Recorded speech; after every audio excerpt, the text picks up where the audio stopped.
अच्छा जी, तो हमने यहाँ पे जर्नल एंट्री से लेजर्स पे बात कर रहे थे।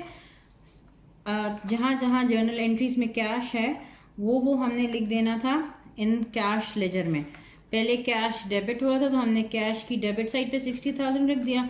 फिर यहाँ देखें तो कैश क्रेडिट हो रहा था 40,000 से, तो कैश की क्रेडिट साइड पे 40,000 आ गया। फिर कैश क्रेडिट हो रहा था बाय 5,880 से, तो कैश की क्रेडिट साइड पे आ गया $5,880। और ये क्रेडिट क्यों हो रहा था? सैलरीज एक्सपेंस की वजह से, तो सैलरीज एक्सपेंस आ गया। लास्ट में देखो दोबारा यहाँ पे कैश है, क्रेडिट हो रहा है बाय 2,000 ऑन विच डेट 30 जून। तो फिर कैश क्योंकि क्रेडिट हो रहा था तो कैश की क्रेडिट साइड पे हम लिखते हैं 2,000। किस डेट पे था? जून 30। और ये क्यों क्रेडिट हुआ था? यहाँ पे आप जर्नल एंट्री में देखो तो कैश की दूसरी तरफ ड्राइंग्स लिखा है। इसका मतलब है कि ओनर ने पैसे विड्रॉ किए थे, ओनर की ड्राइंग्स थी जिसकी वजह से कैश डिक्रीज हुआ था। तो अब अकाउंट नेम में क्या आना चाहिए? ड्राइंग्स। यहाँ तक बात समझ में आती है? अब क्वेश्चन हमारा कंप्लीट हो गया। यहाँ कहीं और आगे कैश के अकाउंट्स हैं, कैश के अकाउंट्स नहीं है, तो हमने और कोई डेटा इस लेजर में पुट नहीं करना। ये हमारा एक लेजर अभी पार्शियली कंप्लीट हो गया है।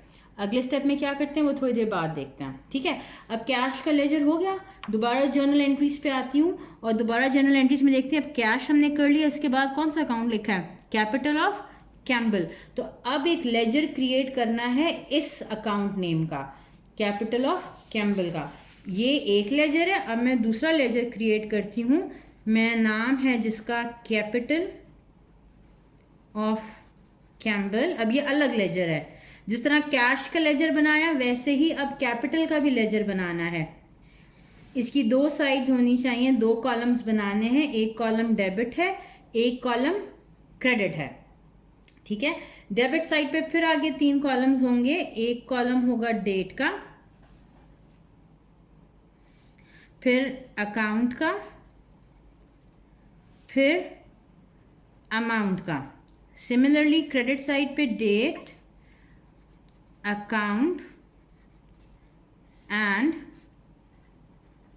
अमाउंट। जैसा ये बनाया है वैसे ही हमने दोबारा से बनाना है लेजर, लेकिन उस लेजर का नाम कैश था, ये कैश का लेजर था। अब हम दूसरा लेजर बना रहे हैं जो कि है कैपिटल का लेजर। दूसरा लेजर है, ये सेकंड लेजर है। अब ये कैपिटल ऑफ कैम्बल के नाम से, ये इसकी डेबिट साइड है, ये इसकी क्रेडिट साइड है। ये दो मेजर कॉलम्स थे इसके, एक डेबिट कॉलम था, एक क्रेडिट कॉलम होता है लेजर के अंदर। डेबिट को हम तीन में डिवाइड करते हैं, date, amount, account and amount. Credit side को भी डेट, अकाउंट एंड अमाउंट। ठीक हो गई बात? अब हम अपनी जर्नल एंट्रीज पे वापस आते हैं। यहाँ पे अगर आप आके देखो, कैपिटल ऑफ कैम्बल क्या हो रहा था? क्रेडिट हो रहा था। तो इसके लेजर में क्योंकि ये क्रेडिट हो रहा है तो कैपिटल का लेजर शो करना चाहिए क्रेडिट ऑफ 60,000। तो कैपिटल ऑफ कैम्बल की क्रेडिट साइड ये है, right side is the credit side. मैं यहाँ पे लिखूंगी 60,000। किस डेट को हुआ था? जून 1 को हुआ था। और क्यों हुआ था? क्योंकि ओनर ने कैश बिजनेस में इन्वेस्ट किया था। कैपिटल ऑफ कैम्बल का लेजर था तो उसमें ऑपोजिट अकाउंट नेम यूज करना है, कैश। कैपिटल क्रेडिट हो रहा था तो उसकी ऑपोजिट साइड पे लिखा था कैश, तो मैंने यहाँ अकाउंट नेम में लिख दिया कैश। और अगर वैसे समझे तो जब बिजनेस के ओनर ने पैसे बिजनेस में इन्वेस्ट किए तो कैश डेबिट हुआ बाय 60,000 और कैपिटल क्रेडिट हुआ बाय 60,000। तो दो लेजर्स में ये इंफॉर्मेशन क्लासिफाई होती है। दो डिफरेंट तरह की इंफॉर्मेशन थी तो दो लेजर्स में अलग अलग जाके लिखी गई है। ये बात समझ में आती है? फिर आगे चलते हैं। अब इसके बाद अगला एक अकाउंट हमने यहाँ पे देखा, लिखा हुआ था एयरक्राफ्ट। तो अब मुझे एयरक्राफ्ट के लिए एक और लेजर क्रिएट करना है, एयरक्राफ्ट के नाम से एक और लेजर क्रिएट करना है। तो उसी तरह से हम टी अकाउंट बनाएंगे, दो कॉलम्स बनाएंगे। हमने दो कॉलम्स बनाए हैं, ये डेबिट साइड है, ये क्रेडिट साइड है। इस अकाउंट का नाम क्या है? एयरक्राफ्ट। जो अकाउंट नेम हमने यहाँ जर्नल एंट्री में यूज किया है उसी अकाउंट नेम का लेजर बना रहे हैं, एयरक्राफ्ट। ये एयरक्राफ्ट डेबिट हो रहा था बाय 220,000, तो हमने वही इंफॉर्मेशन डेबिट साइड पे लिखनी है। यहाँ पे भी वही होगा, पहले डेट का कॉलम, अकाउंट का कॉलम और अमाउंट का कॉलम। सॉरी, क्रेडिट साइड पे भी डेट है, अकाउंट है और अमाउंट है। ठीक हो गया बात? Date, account and amount. अब एयरक्राफ्ट जर्नल एंट्री में हो रहा था डेबिट, तो मैंने ये इन्फॉर्मेशन डेबिट साइड पे लिखनी है। कितने से डेबिट हो रहा था? 220,000 से, तो मैंने 220,000 लिख दिया। डेट थी जून 8, तो जून 2 डेट थी, वो लिख दी। अब यहाँ पे अगर आप देखें एक चीज़, एयरक्राफ्ट का हम लेजर बना रहे हैं, उस लेजर में नाम हम लिखते हैं जो ऑपोजिट साइड पे अकाउंट्स होते हैं। एयरक्राफ्ट खुद डेबिट हो रहा है, तो उसकी ऑपोजिट क्रेडिट साइड पे कौन से अकाउंट है? कैश और नोट्स पेबल है, कैश है और नोट्स पेबल है। तो मैंने ये बताना है कि जो एयरक्राफ्ट डेबिट हुआ था, इसमें से कुछ कैश पे कर दिया था, कुछ पे बाद में करना है। इसलिए instead of writing this 2,220 as a whole number, मैं इसको डिवाइड करके लिखती हूँ। टोटल एयरक्राफ्ट तो 220,000 से ज़्यादा हुआ है, 220,000 से ज़्यादा हुआ है, लेकिन इस 220,000 का एयरक्राफ्ट में 40,000 हमने कैश पे किया है और बाकी का नोट्स पेबल बन चुका है 180,000 का। तो टोटल एयरक्राफ्ट में डेबिट आया 220,000 का। टोटल एयरक्राफ्ट डेबिट हुआ या इंक्रीज हुआ बाय 220,000। लेकिन ये 220,000 किस फॉर्म में बिजनेस के पास, किस रीजन से ज़्यादा हुए थे? कुछ कैश पे किया था, बाकी कैश बाद में पे करना है। तो याद रख लें आप कि जब हम 1 बाय 1 इन अकाउंट्स के लेजर्स क्रिएट करते हैं, तो जिस अकाउंट का लेजर क्रिएट कर रहे हो उसके लेजर में नाम हम लिखते हैं कौन से? ऑपोजिट साइड के। समझ नहीं भी आती तो बस ये बात याद रख लो, जौन सा भी लेजर क्रिएट हो रहा है। अब यहाँ पे एयरक्राफ्ट वाला लेजर यूज हो रहा था, तो यहाँ पे अकाउंट में हमने ऑपोजिट साइड पे, मतलब ऑपोजिट का मतलब यहाँ पे ये है कि एयरक्राफ्ट डेबिट था, तो डेबिट का ऑपोजिट होता है क्रेडिट। तो क्रेडिट कौन से अकाउंट्स हो रहे हैं? क्रेडिट 2 अकाउंट्स हो रहे हैं, तो यहाँ पे मुझे 2 ही अकाउंट्स लिखने हैं। बात समझ में आती है? आगे कहीं और एयरक्राफ्ट लिखा हुआ है? नहीं जी, कहीं और एयरक्राफ्ट नहीं लिखा। इसका मतलब है यहाँ तक हमारा एक लेजर कंप्लीट हो गया है। ठीक है, अब उसके बाद कैश तो हम ऑलरेडी लेजर बना चुके हैं, नोट्स पेबल।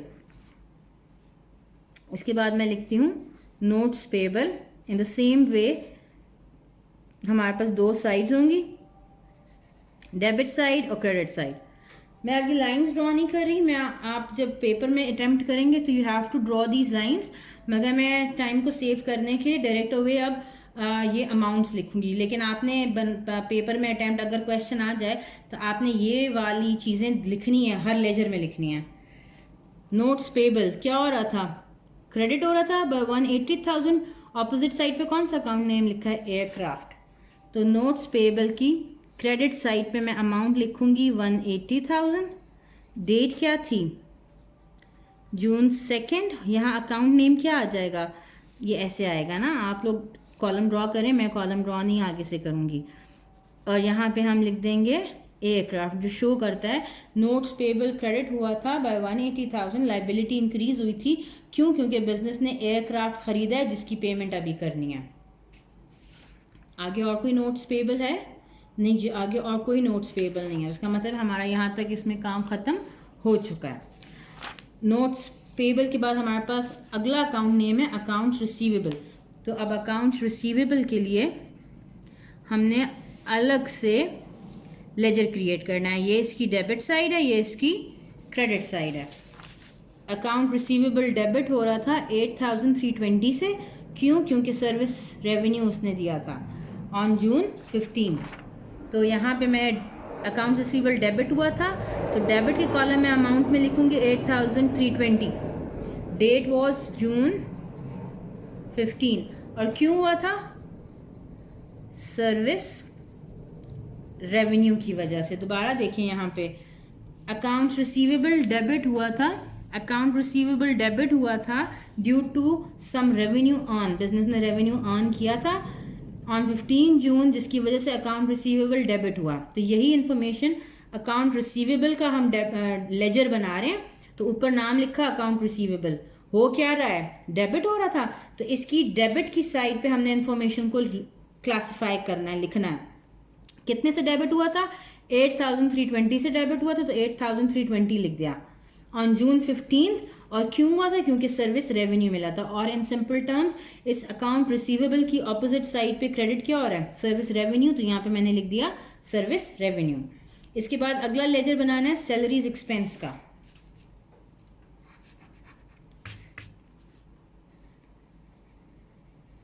सैलरीज एक्सपेंस का नाम लिखती हूँ, इसके नीचे 2 कॉलम्स ड्रॉ करती हूँ, ये डेबिट है और ये क्रेडिट है। ठीक हो गया बात। सैलरीज एक्सपेंस क्या हो रहा है, डेबिट हो रहा है। सैलरीज एक्सपेंस 15 जून को डेबिट हो रहा था, तो मैंने यही इंफॉर्मेशन लिखनी है। 5880 से डेबिट हो रहा था on June 15 due to payment of cash. Salaries expense के ऑपोजिट साइड पे कैश है, तो मैंने कैश अकाउंट को लिखा कि सैलरीज एक्सपेंस डेबिट हुआ था due to cash on 15 June. Salaries expense debit हुआ था on 15 June due to payment of cash. Salaries expense debit हुआ 15 जून को, कैश की इतनी पेमेंट्स है, तो सैलरीज एक्सपेंस ये वाला अकाउंट बना रहे हैं लेजर में, सामने डेबिट है तो डेबिट के कॉलम में वैल्यू लिखी जानी चाहिए, डेट लिख दी हमने, अमाउंट लिख दिया, और इस सैलरीज एक्सपेंस के अपोजिट साइड पे जो अकाउंट था वो हमने इस सैलरीज एक्सपेंस का लेजर क्रिएट किया, डेट लिखी, 5880 का अमाउंट लिखा, और ऑपोजिट साइड पे यहाँ पे कैश था, तो इस लेजर में हमारे पास कैश आ गया। आगे सैलरीज एक्सपेंस की और कोई एंट्री नहीं है, इसका मतलब है लेजर हमने पार्शली कंप्लीट कर लिया है। अब कैश तो हम ऑलरेडी रिकॉर्ड कर चुके हैं, लिख चुके हैं कैश के लेजर में, ड्राइंग्स रह गया, तो अब मुझे एक और लेजर बनाना है ड्राइंग्स के नाम से। ये हमारा अगला लेजर है। In the same way debit side है इसकी और ये क्रेडिट साइड है, ये डेबिट साइड है और ये क्रेडिट साइड है लेजर की। ठीक होती है बात। वापस जर्नल पे आते हैं। ड्राइंग्स डेबिट हो रही थी by 2000 on 30 June, opposite side पे अकाउंट नेम था कैश का, तो डेट आ जाएगी जून 30। ड्राइंग्स डेबिट हुई थी बाय 2000, ऑपोजिट साइड पे due to cash payment. Drawings debit हुआ था due to payment of cash on June 30, तो यही इन्फॉर्मेशन लेजर में आगे, ड्राइंग डेबिट हुआ था by 2000 due to payment of cash on June 30। In this way हम क्या करते हैं अपने जर्नल को, अब देखिए यहाँ पे आगे ड्राइंग कैश आ गया, कैश ऑलरेडी हम रिकॉर्ड कर चुके हैं, आगे और एंट्रीज नहीं है, इसका मतलब है हमने लेजर्स कंप्लीट कर लिए हैं।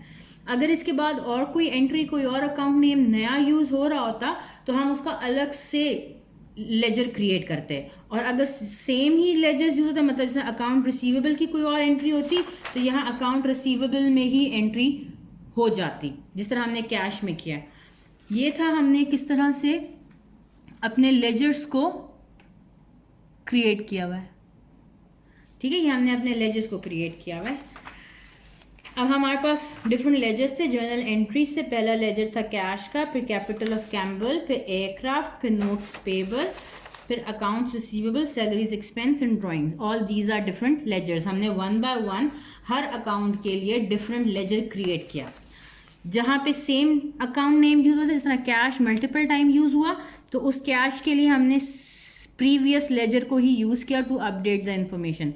एक ही लेजर में तमाम कैश से रिलेटेड डेटा आ गया, कैपिटल से रिलेटेड सारा डेटा एक जगह आ गया, एयरक्राफ्ट का डेटा एक जगह आ गया, नोट्स पेबल का डेटा एक जगह आ गया, अकाउंट रिसीवेबल का डेटा एक जगह आ गया, सैलरीज एक्सपेंस का डेटा एक जगह आ गया, ड्राइंग्स का डेटा एक जगह आ गया।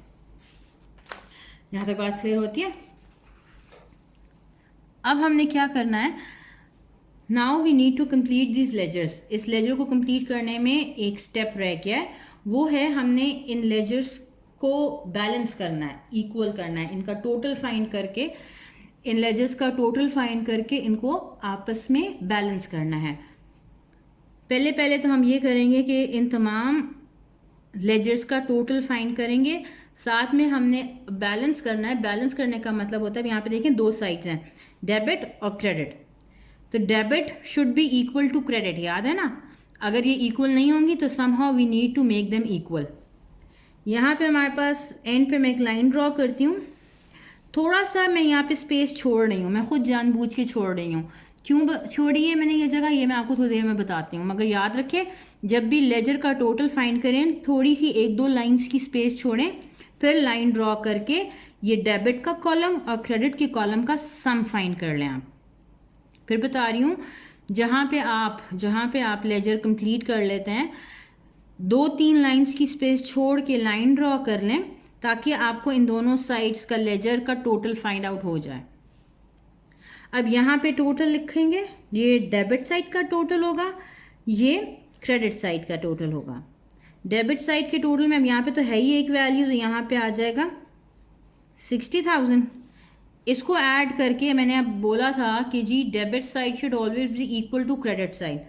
अब मैं इन वैल्यूज़ को ऐड करूँगी तो वो मेरे पास 60,000 तो नहीं आएगी, लेकिन हमें रूल ये कहता है कि this side should be equal to 60,000। दोनों साइड्स इक्वल होनी चाहिए। ये साइड इक्वल 60 है, ये साइड 60,000 की नहीं है, तो somehow we need to make these two sides equal. इन दो साइड्स को हमने क्या करना है, इक्वल करना है। तो यहाँ टोटल 60, यहाँ टोटल 60 नहीं है। हम देखते हैं ये सम कितना बनता है। ये सम बन जाएगा 40,000 प्लस 5,880 प्लस 2,000। ये साइड का टोटल बेसिकली बनता है 47,880 बनता है, जो कि कम है 60,000 से। इसका मतलब है मुझे यहाँ पे खुद से कुछ बैलेंस ऐड करना चाहिए। वो बैलेंस कितना होना चाहिए, इन दोनों साइड्स का डिफरेंस माइनस 60,000। मैं यहाँ पे अगर 12,120 का बैलेंस खुद से ऐड कर देती हूँ तो अब ये मेरी दोनों साइड्स इक्वल हो जाएंगी। इसको आप करके देख लें। किया मैंने क्या, जो कैश का लेजर था मैंने उसका टोटल फाइंड आउट किया। ये टोटल सेम आना मस्ट है। यहाँ 60,000 है, इसका टोटल फाइंड करते हैं तो 47,880 आता है। तो जो कम साइड है मैंने इसको बड़ी साइड के इक्वल करना है। तो कम वैल्यू ये थी। इसको 60,000 बनाने के लिए मुझे यहाँ कुछ अमाउंट खुद से ऐड करनी चाहिए। कितनी अमाउंट ऐड करनी चाहिए, 60,000 माइनस 47,880 विच इज 12,120। ये बैलेंस मैंने खुद से ऐड किया। अब मैं इन तमाम वैल्यूज़ को ऐड करती हूँ तो ये 60,000 ही आता है। ये दूसरे टर्म्स में हमें क्या शो कर रहा है, हमें ये बताता है कैश का लेजर, कैश डेबिट होना मतलब इंक्रीज, कैश में इंक्रीज, कैश कम होना मतलब कैश में डिक्रीज। इसका मतलब इस लेजर से हमें पता ही चलता है कि बिजनेस के पास 60,000 कैश आया था, इंक्रीज हुआ था, उसमें से 47,880 मतलब 40,000 प्लस 5,880 प्लस 2,000 का कैश बिजनेस ने यूज़ कर लिया। टोटल बिजनेस ने यूज़ किया 47,880। कितना कैश रह गया है, 60,000 माइनस 47,880, 12,120 का कैश बिजनेस के पास रह गया है। 60 का कैश आया था, आउट ऑफ दिस 60 इतना यूज़ कर लिया, अब इतना कैश रह गया है, इतना बैलेंस रह गया है। ये बैलेंस फाइंड करने का तरीका लेजर्स बनाते हुए ये है कि दोनों साइड्स का सम फाइंड करते हैं, दोनों साइड्स के सम को इक्वल लिख लेते हैं और फिर जोन सी साइड छोटी होती है उस साइड पे बैलेंस ऐड कर लेना। याद रख लें, जो छोटी साइड होगी उसमें बैलेंस ऐड कर लेंगे। तो यहाँ पे बैलेंस आ गया 12,120। ये बैलेंस कैसे आया, इनका सम माइनस 60,000। अगला लेजर बैलेंस करते हैं, अगले लेजर को बैलेंस कर लेते हैं हम। अच्छा जी, अब हमारे पास यहाँ पे लाइन ड्रॉ करते हैं। एक लाइन ड्रॉ मैंने कर दी। हमारे पास इस साइड का सम कितना आएगा, 60,000 ए की वैल्यू है, टोटल आ जाएगी 60,000, ऐसी बात है। टोटल हमारे पास आएगा 60,000। इस साइड का टोटल फाइंड आउट करें तो क्या आएगा, 0 आएगा, कुछ भी नहीं है ना यहाँ पे, तो 0 है। लेकिन अब मैंने इन दोनों वैल्यूज़ को इक्वल लेके आना है, तो मुझे ये भी कितना आना चाहिए, टोटल 60,000, जितना ये टोटल है उतना ये भी टोटल होना चाहिए। अब यहाँ पे तो कुछ लिखा हुआ नहीं है, तो मुझे खुद से वैल्यू, खुद से बैलेंस ऐड करना है। तो मैंने बैलेंस यहाँ लिखा और आगे 60,000 लिख दिया। ये कहलाता है बैलेंसिंग ऑफ लेजर्स, लेजर्स को बैलेंस करना। ये हेल्प करता है हमें अगले स्टेप ऑफ अकाउंटिंग में, जो हम बाद में देखेंगे, लेकिन फ़िलहाल के लिए याद रख लें। आपने जब लेजर्स कंप्लीट कर लिए, आपने हर लेजर को 1 बाय 1 बैलेंस आउट करना है।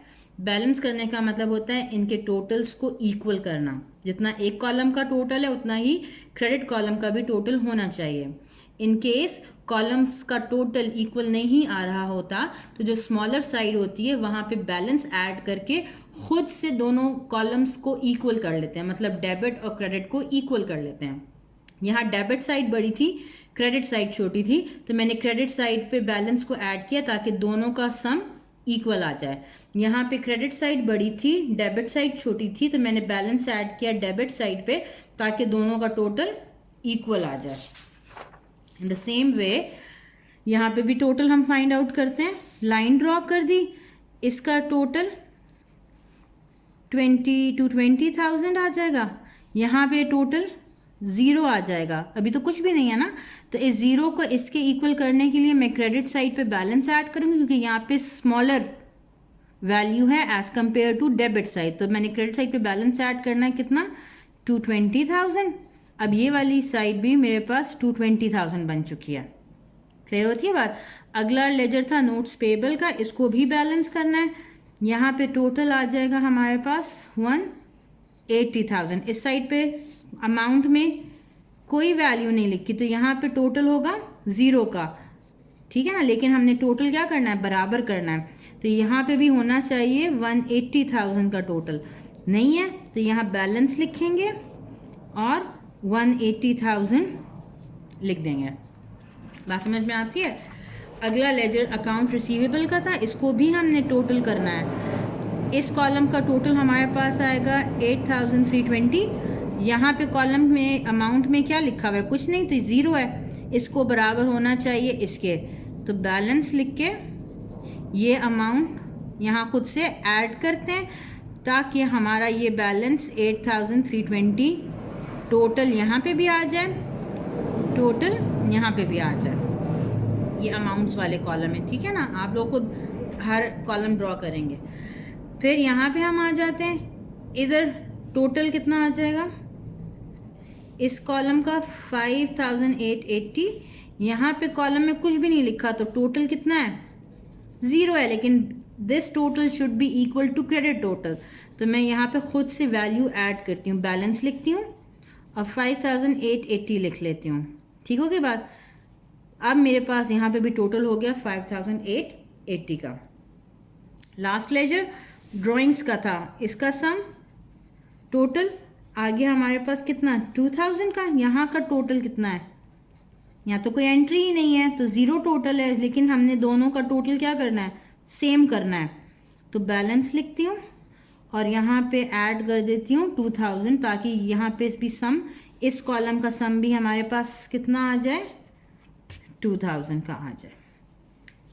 अब 2,000 same same same total, same total, same total, same totals. तो याद रखें, ये हमने अपने लेजर्स को कंप्लीट किया है। लेजर को कंप्लीट करने के लिए आप करते क्या हो, आप डेबिट कॉलम के सम को इक्वल करते हो क्रेडिट कॉलम के सम के। दोनों का सम इक्वल आना चाहिए, डेबिट का भी सम और क्रेडिट का सम इक्वल आना चाहिए। अगर सम अनइक्वल आ रहे हैं, एक कॉलम छोटा है एक कॉलम बड़ा है, तो जो छोटी साइड होती है जिसका सम स्मॉलर होता है, वहाँ पे हम बैलेंस खुद से ऐड करते हैं। बैलेंस कितना ऐड करते हैं, वो डिफरेंस जो कि इन दोनों वैल्यूज़ को इक्वल लेके आ जाए, इसको हम कहते हैं ये बैलेंस है, जो हमें basically clear picture of that account show कर रहा होता है। यहाँ तक बात समझ में आती है। ये हमने क्या किया, जर्नल्स को देख के लेजर्स क्रिएट किए। इंशाल्लाह नेक्स्ट क्लास में इसको आगे कंटिन्यू करेंगे। Thank you so much.